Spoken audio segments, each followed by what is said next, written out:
name's Kaz. Kaz Frogsley.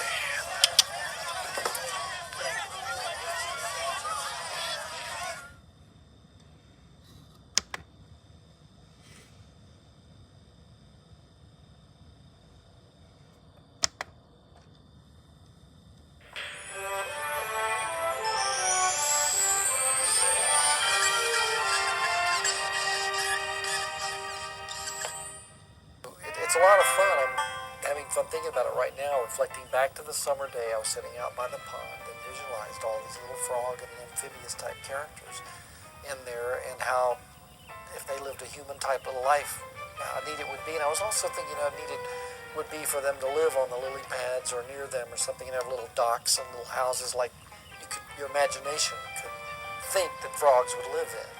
It was the type of thing, won't this be fun? We can create characters and we can make them move and walk and talk and laugh.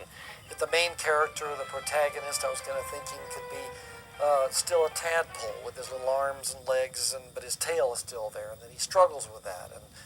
And I thought we need some good adult role models in there, and I thought of Aunt Polly, thinking about Aunt Polly Wog, a play on words there, and Uncle Phineas, and he ended up being kind of the town pastor, and she was the aunt that makes great fly fritters. Besides that, God's changing you on the inside, and that's where it counts. You know, we need a nemesis, of course, who kind of represents the dark side of things, and what better thing to use, what better creature than a snake, and would be a cottonmouth in a southern swamp. And so that's how Cottonmouth was born. I really wanted to jump right in. I wanted to be a part of that team right away, because I could see already that there was something happening here, some magic happening with this team, and I wanted to be a part of that. And we have a good team, Patrick Brock, who's the producer and director, and then it's incredible the team we have with Whirligig and John Dobson and the animators. I mean, it just takes a lot of people to do something like this. It's that teamwork. It's that team effort. Trying to work very closely with the art director, very closely with Bob Garner. And then I know Patrick, the producer, who understands the vision for the whole project, and he conveys that to the animators and the writers. And can you show it to me slowed down maybe, and we'll just see how that looks? It's really amazing how all that works, and that's something that's pretty intangible. That either happens or it doesn't. And on this project, it really does happen.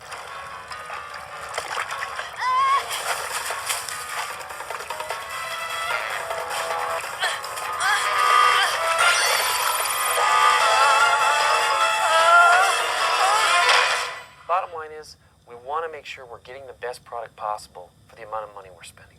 Separation, yes. And we'll go through the storyboards. We'll go through them panel by panel, and we'll make sure that we have the shots in there that we really need. Is it here? We sort of build it. Okay. The first couple of times we see him, it's in the background. He's just sort of waving at it. And Okay. Then it gets more and more crazy, the more we see him, until it builds up to the point where he eventually just goes. And we need to make sure that we are good stewards with that money that we are given. What's going on there with that? As the executive producer and creator of the product, I trust them totally. On a show like Ribbits, we went ahead and did the voicing first for all 3 shows that we had fully funded. That allowed us to animate to those voices. So now we can get a lot tighter. We can build personality into these characters as we animate. My full name is Rosita Anita Bonita Bukita Frogita. Excuse me a momento. We had a great cast of people, and they were able to really pull this thing off up front. The animators had a ball lip syncing to the stuff, had a ball kind of watching themselves in mirrors and using their little techniques that they use to make this animation come together. It was an incredible process to see happen. Yes, that's what I'm going to do. They brought these characters to life. I mean, it was an incredible process to see happen. And, I have a new appreciation for these voice talent. Contest. So do it. But Aunt Polly says I shouldn't worry about what others think. So don't do it. But my parents said I could do it if I really, really wanted to. So do it. But I don't want to be a pushover. So don't do it. Once animation is complete to a certain degree, and I'm approving that, then I need to sign off on that stuff. And I need to report to Bob. Great. Well, the animation is there, so we're good to go on that stuff. So I'll go ahead and sign off on this, and then you can move on to lighting. And marketing and brand and some of the other areas need to know where we are on the stuff so that they can start to get people excited about it and move that process through. You, my friend, are about to become the hero of Hopper's Landing. The one scene that I love the most is probably the race sequence. It's when all the frogs are all there and they all take off to the sound of the balloon, and they're running down this track thing, and you got Bubblegum hitting the camera lens and falling down, and you got the little running Ryan in the background, and he's just poking along. He's not going to win a thing, I can guarantee you that. But it's just, it builds all this in. I mean, everybody knows people like this. I mean, everybody's seen people like this. They can identify with every character. And that's really, I mean, that would be my favorite scene because everyone's in it. The stories are fun and entertaining, but deal with situations and problems that kids really deal with every day. Hey, shrimp! I'm not a shrimp! It doesn't sugarcoat them and milk toast them and honey bake them. It shows pretty much a kid's life for what it is or what it can be. It's all about their role models, somebody they can latch onto and say, you know what, I want to be like that frog. I want to be like Tad. I want to be like Toad. I want to, be in this environment. They want to live in Hopper's Landing when it's all done. But at the bottom line is they're learning something, and they're loving it as they learn it. One thing I know for sure after the many years I had at Disney, with the Disney organization, is that it takes a great team to put a project like this together. Maybe it may come out of one person's head, but it takes a lot of talented people to make it happen. And I think I selected the best.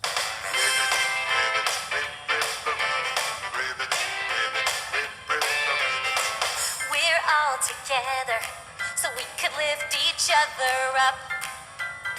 So when you're feeling lonely or kind of stuck in the mud, oh, I promise you, you can count on me to be your friend. I'll help alongside you. You can count on me to be your friend. Yeah, it's true. No matter where, no matter what, no matter why, no matter when, you can count on me to be your friend. To be your friend. To be your friend. I'll be your friend.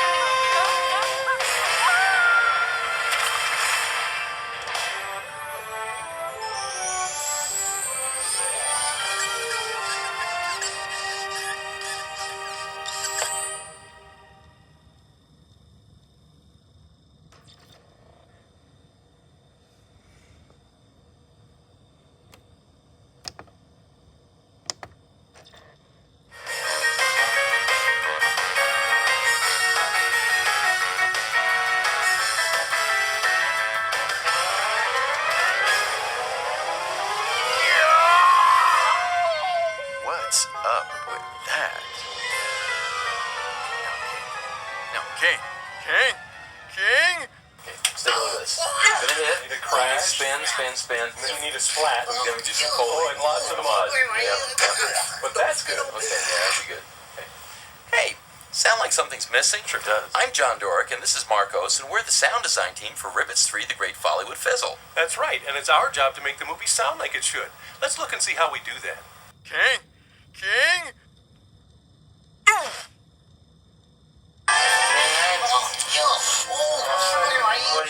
What do you think? Needs mud.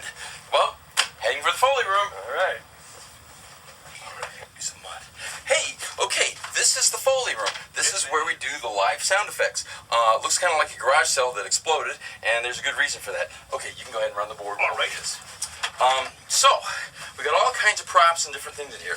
Obviously, we got some dirt, some rocks. We've got weird stuff like rubber gloves that we use like when Kaz pulls his mask off. He does those sounds like that. We got stuff for like when Kingfisher is flying, when he's flapping. Do sounds like that. And of course, when things like when Tad is moving his hat, adjusting his cap, well, we use a cap. So, and like the plastic car, the big Kaz car. There it is. Sally picks up the Kaz car. That's what you're hearing is the plastic cart. So here's our mud, and we set up a microphone right here. Go ahead and push play. All righty.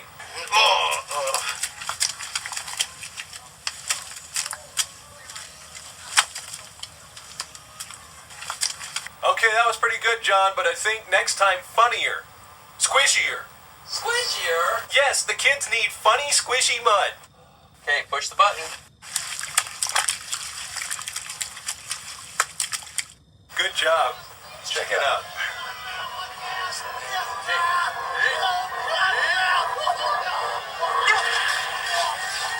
Oh yeah. Yes.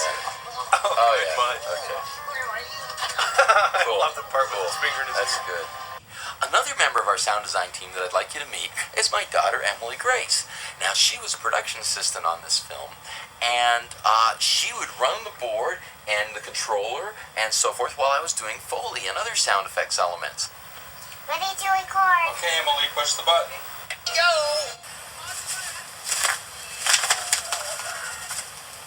Good. Now let's try the snake in the mud scene.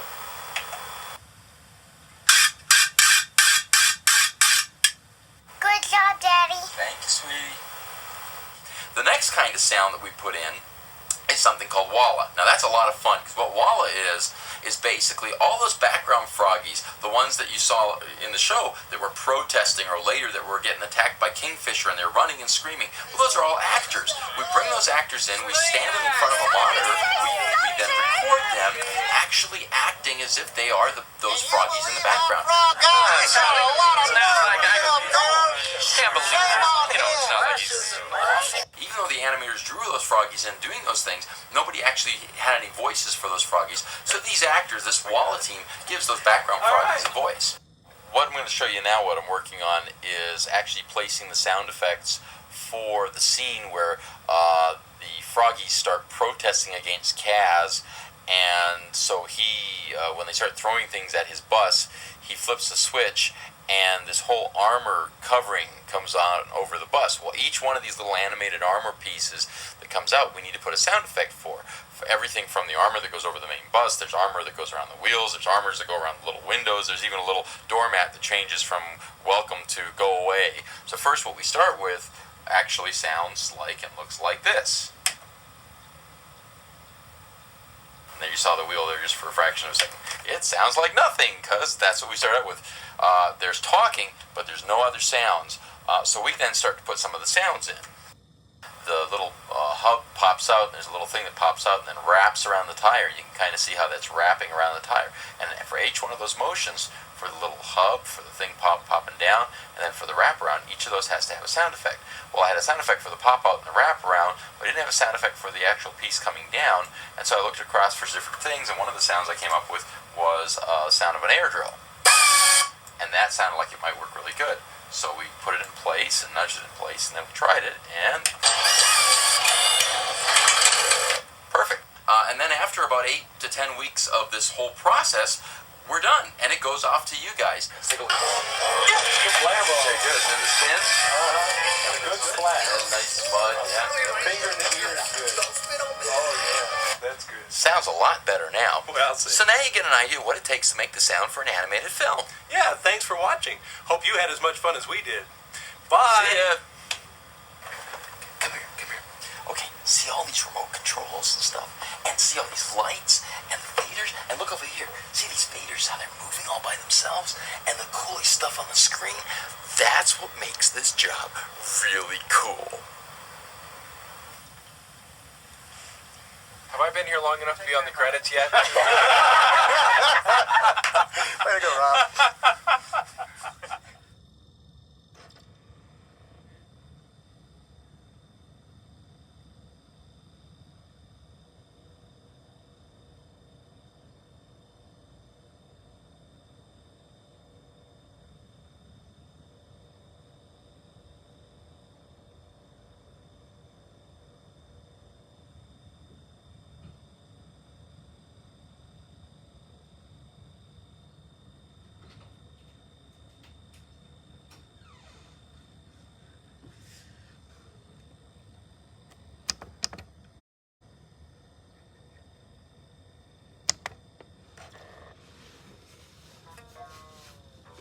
All right, gentlemen, this is the last take for Leaps and Bounds. Dad, you ready to sing? Yep.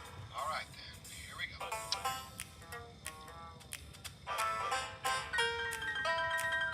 I thought I was a tad too small. I thought I wasn't tall enough to do the important stuff, but I put too much emphasis on my outside metamorphosis, and I'd missed the the most important thing of all. It doesn't matter how high you jump. It doesn't matter how far. It doesn't matter, cause hopping, skipping, jumping, well, they don't make you who you are, but what you are on the inside. Well, God says that's what counts. So now I know I'd rather grow on the inside in leaps and bounds. Oh, yeah. And that's a wrap. Thank you.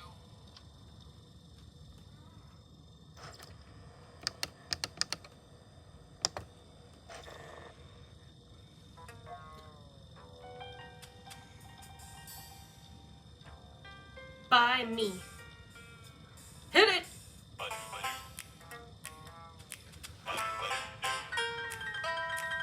I thought I was a tad too small.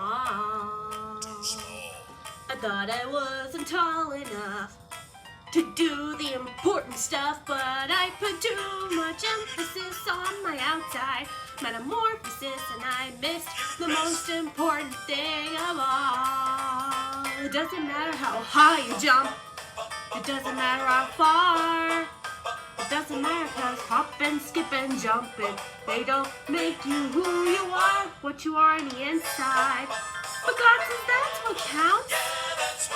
So no, I know I'd rather grow on the inside than leaps and bounds. Oh yeah.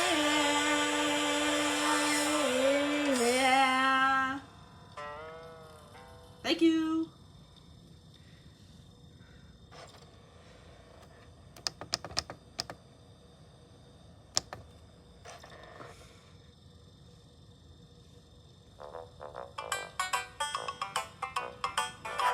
I've never been taught how to skip a rock across the top of the water. I've never just sat on a lily pad, kicking back as the day grew hotter. And did you say swim? Well, that's an uphill battle. He never even learned to froggy paddle. I'm green. Oh, I mean, I got a lot of learning to do. I'm green, but with friends on the scene, at least I can say I'm not blue. Ooh. I'm green, so green, I got a lot of learning to do. But then, if we're friends in the end, at least I can say I'm not blue. At least I'm not blue.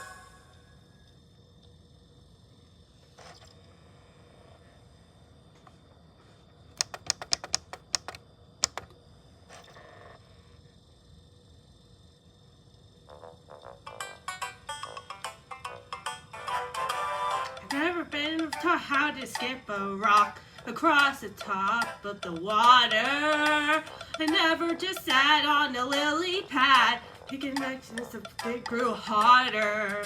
And did I say swim? It was an uphill battle. He never even learned to froggy paddle. I'm green. How do I mean? I got a lot of learning to do. Well, I'm green, but if I'm on the scene, at least I can't say I'm not blue. I'm green, so green. I got a lot of learning to do. But at least in the end, at least I can say I'm not blue.